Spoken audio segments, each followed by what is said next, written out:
Hai teman-teman, salam kenal. Gue Mutia Zara Feryani. Di video-video gue bakal banyak ngebahas tentang berbagai karya sebagai bentuk apresiasi gue dalam menikmati buku, film, musik, serial, dan masih banyak lagi. So enjoy!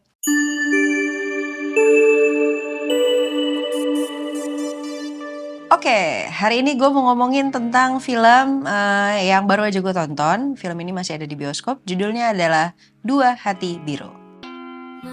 Kayak mimpi, kamu ada di sini lagi. Mimpi indah atau mimpi buruk?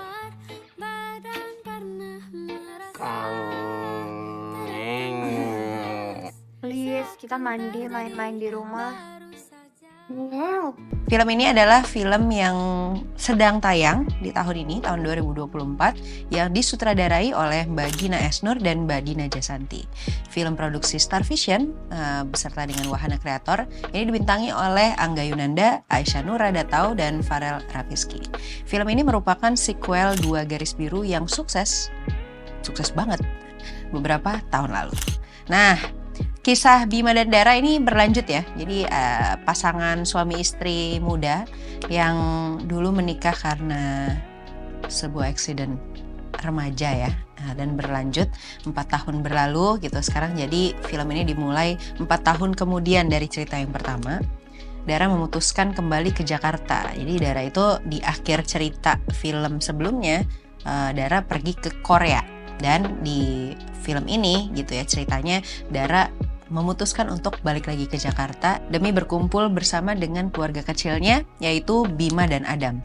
Berpisah sejak Adam lahir, Dara tuh harus berusaha mendekatkan diri dengan Farel. Ya, Farel ini nama aslinya si Adam ya, karakter Adam ini lucu banget ini. Yang meskipun akhirnya bergulir sebagai masalah dalam rumah tangganya.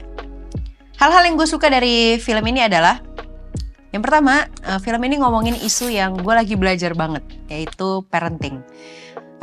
Terutama bagaimana caranya mempunyai peran baru yang quote-unquote berhasil. Tapi kayaknya susah juga ya memvalidasi peran sebagai istri maupun ibu gitu. Tapi at least ini yang sedang gue pelajari dan sedang gue coba dalam keseharian gue.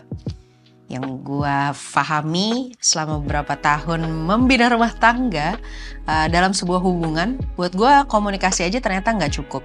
Gue biasanya memaknai hubungan yang berjalan dengan memasukkan unsur sabar dan syukur sebagai bagian dari komunikasi.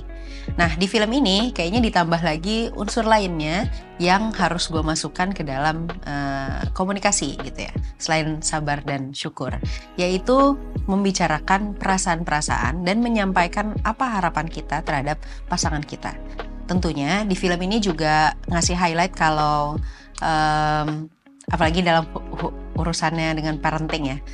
Kalau ada pernah kalimat yang sering gue dengar juga, it takes one village to raise a child. Itu benar banget ya, di film ini tuh kayaknya ditunjukin juga gitu.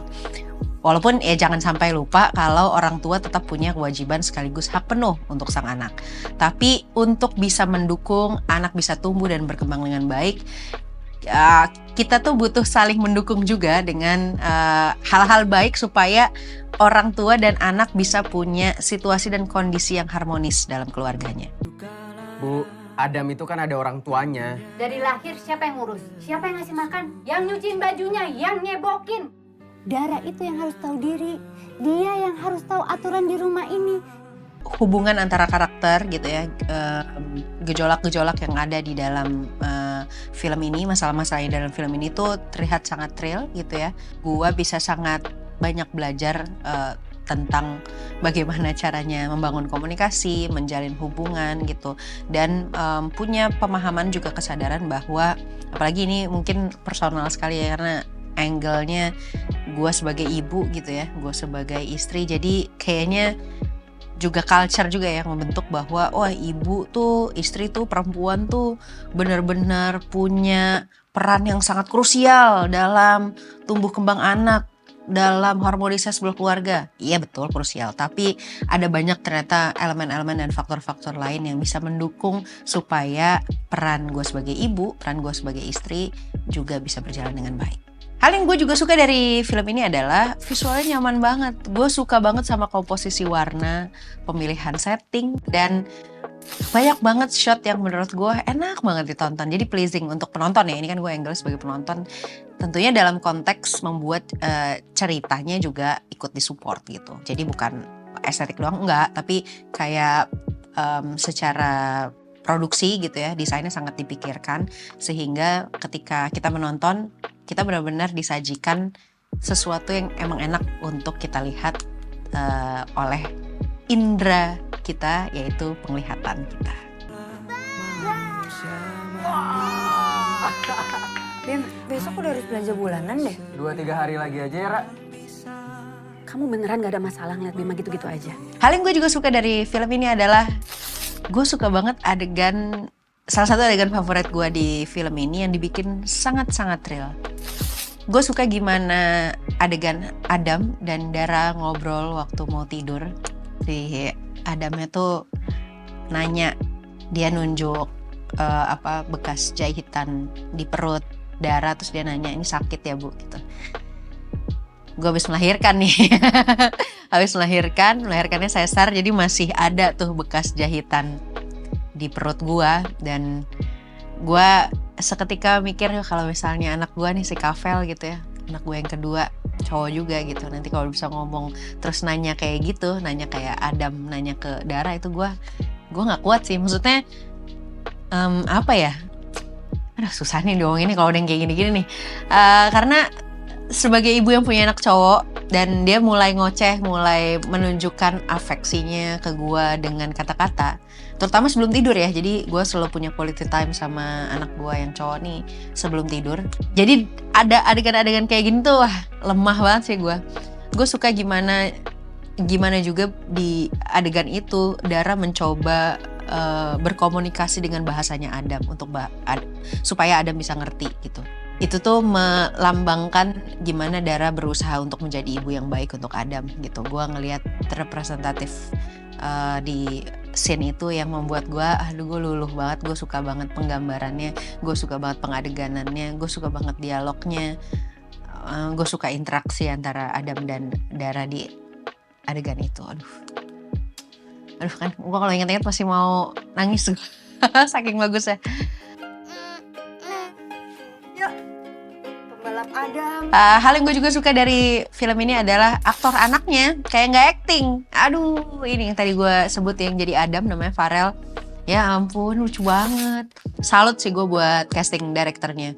Film ini tuh terasa sangat light, walaupun sebenarnya ada banyak banget masalah yang menurut gue sangat complicated ya di dalam filmnya. Tapi dibawakan dengan sangat light. Dan juga mungkin karena kemunculan beda dengan film sebelumnya, di film ini ada kemunculan Adam gitu. Adam yang udah gede, udah bisa ngomong, udah bisa berinteraksi gitu. Di sini kan Adam ceritanya umurnya 4 tahun. Jadi light banget gitu. Opening scene-nya aja tuh si Adam jadi zombie di masjid gitu, tuh lucu banget. Menurut gue adegan dia nggak mau sama Dara di awal-awal gitu ya, karena nggak pernah ketemu, tiba-tiba harus ketemu dan dikenalin Dara adalah mamanya, terus dia kayak susah untuk menerima gitu. Itu benar-benar lah, kok bisa sih kayak nggak acting gitu kayak lah iya emang anak kecil kayak gitu. Dan gue nggak tahu ya sesusah apa atau sebenarnya mungkin gampang banget ngedirect Farel, tapi gue salut banget sama Farelnya tentunya, tapi gue juga salut banget sama semua kru dan juga mungkin cast yang mendukung, juga yang pasti keluarganya Farel yang udah bikin Farel segemilang itu di film ini. Kayak gue yakin berarti kayak raise a child, it takes one village. Mungkin ini juga semua membuat gitu ya, semua di film ini membuat lingkungan gitu atau situasi dan kondisi yang membuat Farel bisa secemerlang ini di depan kamera. Gue salut banget sama semua yang sudah mendukung Farel. Wow, kayak gue maknya. Keren. Sarangyo. Sayang apa ba? Oh, sayang Adam juga. Mama nggak? No. Wow. Gue juga suka humor di film ini ya sesuai konteks dan benar-benar bikin ngakak sih. Keanu tuh benar-benar karakter yang gue tunggu sih, mana lagi nih dia gitu. Tiap dia muncul gue udah siap ketawa dan bener ngakak banget udah kalau ada dia gitu. Celetukannya kayak ini orang kayak kagak ngafalin skrip ya, kayak nggak ada skrip ya gitu. Jadi benar-benar aksi reaksi banget dia gitu di film ini di banyak banget adegan. Gue suka banget. Keanu ditunggu film-film berikutnya. Gak kenal lagi gue. Ini Dara, Bim. Bukan teman kosan, tau gak lo, teman hidup. Nih, lu cobain dulu. Norak banget sih, di leher. Dan yang gue juga suka dari film ini adalah lagu-lagu populer yang dipilih masuk ke dalam film. Bagus banget. Gue lemah nih sama lagu yang tepat dimasukinnya ke dalam adegan-adegan. Kayak lagu asimetrisnya Mas Aji, terus ada satu-satunya Itkitaf ya. Terus yang paling gue suka sih lagunya Mbak Rara Sekar ya. Itu Tidak Ada Keluarga Yang Sempurna kalau nggak salah itu judulnya. Itu juara banget sih. Itu di situ gue lemah langsung luluh gitu. Fit banget tiap adegan yang ditempelin dengan lagu ini tuh kerasa banget, magisnya rapet. Gue salut. Gue sarankan untuk teman-teman nonton filmnya. Ini beda sih vibe dan memang kayaknya tujuan yang mau disampaikan di film ini dengan film sebelumnya Dua Garis Biru gitu ya, di Dua Hati Biru, memang concern yang diperlihatkan beda gitu, lebih menekankan ke gimana jadi orang tua muda dan gimana caranya membesarkan anak. Itu bukan tugas 1-2 orang gitu ya, tapi tugas banyak sekali pihak gitu ya. Jadi kita sebagai makhluk sosial gitu ya harus bisa mensupport gitu ya, walaupun memang keluarga adalah unit terkecil tapi paling krusial dalam membesarkan seorang manusia untuk menjadi manusia yang berkualitas, tapi dibutuhkan juga lingkungan yang baik, support system yang mendukung untuk pada akhirnya anak bisa tumbuh dengan baik, keluarga bisa hidup dengan harmonis. Segitu dulu review gue hari ini, sampai ketemu di video-video berikutnya. Dah.